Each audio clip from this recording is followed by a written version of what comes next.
Are you alright? Yeah. Said, Kit, tell them why they should vote yes to AV.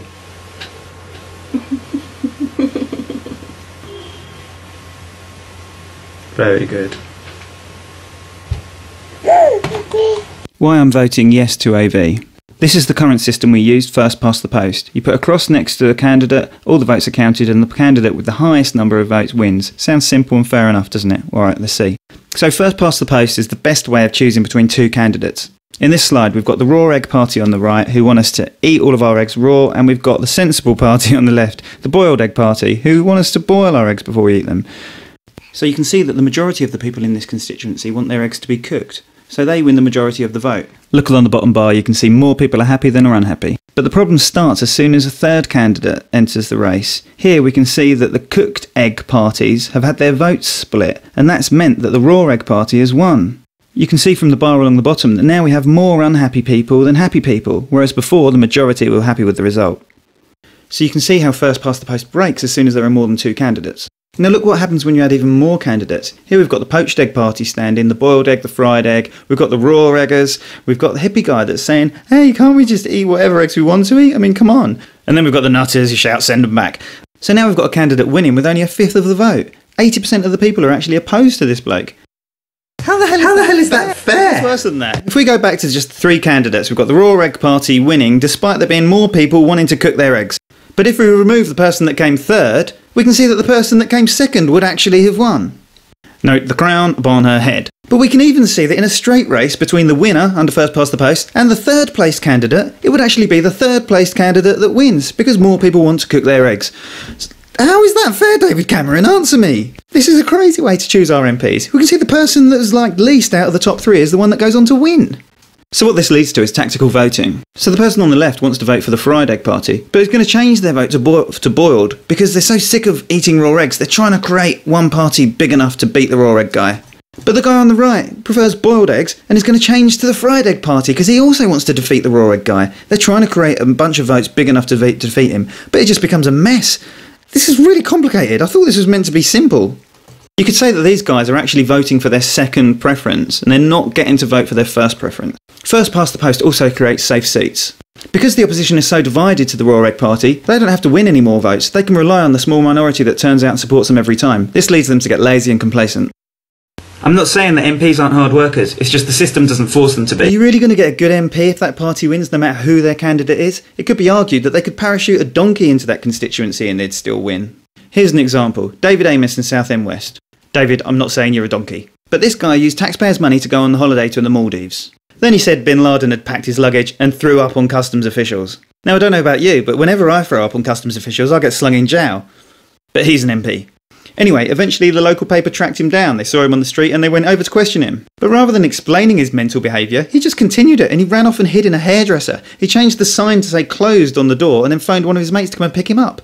I mean, he's an MP. He was deeply unpopular after all this shenanigans, but then the next year he got re-elected. Most South End West constituents want to get rid of this guy, but they just can't agree on which party will do it. And the Conservative Party aren't going to put a better candidate in. Why would they? I mean, I think the people of South End West probably want a Conservative MP, but they want one who's good, not this guy. 2 out of 3 seats are safe under our current system. And the scandal is, that means come election time, the governments and the oppositions don't have to worry about policies that will make all of us happy. They only have to focus on the tiny amount of people that live in marginal constituencies, the seats that aren't safe. Call that democracy? Apparently the last general election was only determined by 1.6% of us.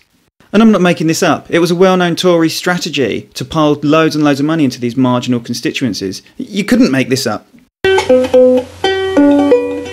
Well, you could, but you'd be a weirdo if you did. So what's the alternative? We're being offered the alternative vote. This is just like first past the post. If you want to, you can just put a cross in the box, or you can number your candidates by preference. They count all the votes, and if no one has over 50%, they eliminate the last placed candidates and redistribute those votes to the other piles based on the second and third preferences, etc. Did I just explain that in 7 seconds? This process is repeated until someone has over 50% of the vote or there are only 2 candidates left. Under first past the post, I might only be voting for my second preference. Under the alternative vote, I get to vote for my first. You never know, other people might actually want to vote for the person that you really want, but under first past the post, you're all too scared to do so for fear of having to eat raw eggs for the rest of your life. It makes it much harder for extremists.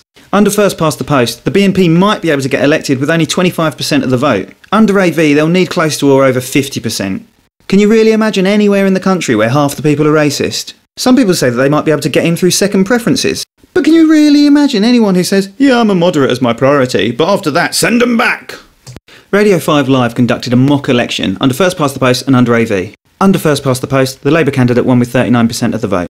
Under the first round of AV, we can see that the three major parties all lost shares of the vote. That means that lots of people under first past the post weren't voting for who they really wanted. So the BNP were eliminated, their votes were redistributed. This went on until we finally had two candidates. Now, it didn't change the final result, but there are two important things to learn here. Firstly, the Labour MP can go to Parliament knowing that she has the backing of almost half of her constituents. She might even have majority support, we don't know because we didn't count the Green second preferences. The other important thing here is that in 5 years' time, that Labour MP is going to be thinking, how can I keep my seat? And the other candidates are going to be thinking, how can I win this seat? They've all got to reach out to parties beyond their own, and what would be the obvious choice? We can see here that the Greens came second. Lots of the people in this constituency might not have Green Party issues as their first preference. They might be thinking about low tax, or they might be thinking about jobs. But as a second or third preference, yeah, these are important issues. So this is how issues that currently aren't getting onto the political agenda could be. What No to AV say? They say it's going to cost 250 million. This is a lie. We don't need electronic voting machines, and we've already paid 80 million for the referendum. You can't stop that. They say it's complicated, but it's not complicated. Mark 1, 2, 3. Look how complicated first past the post is. You have to guess how other people are going to vote. Worry about changing your vote. It's very complicated. They say it's unfair. They say that the person who finishes third could end up winning, but that's only if you end the race halfway through. And also, look at first past the post. We found that the person who wins under first past the post would lose in a straight out contest with the second or third. They say it's unfair. They say that the person who comes third could end up winning, but that's only if you finish the race halfway through. And also, under our current system, the person who wins would lose in a straight race with the second or third candidate. How is that fair? They say the current system is one person, one vote, but so is AV. The vote might transfer, it's still one vote. They say our current system allows you to kick out a government, but in 2005 we tried that and we failed. Labour retained 100% of the power with only 35% of the vote. And they say there'll be more hung parliaments. But in Australia, AV's given them 2 hung parliaments, while first past the post has given us 6. It's the way we vote that gives us hung parliaments, not the system. It's really hypocritical for MPs to say that AV is a crap system. Both the Labour Party and the Lib Dems elect their leader by AV. The Conservatives use a really similar system. And in the Tory leadership battle, David Cameron actually came second in the first round. So for him to say that under AV the loser wins is deeply hypocritical. Anyway, I'm sure you know the score by now. We must really reject this crap old system that's been forced on us. I like AV, but whether or not you think it's a good system, we've got to get out there and vote. We've got to reject this current system. The more parties we vote for, the more disproportionate our current system becomes, and we've got to change it. This is only the second referendum we've ever had. We've had a crap voting system for hundreds of years and no one's ever asked us how we should elect our MPs. People have fought and died to try and make our voting system fairer, but all we have to do is go out on Thursday and put an X next to the box that says yes. Let's try and make as many people go out there as we can. We can win this and we can make politics so much better. Thanks for watching. Now let's go out and vote. Bye.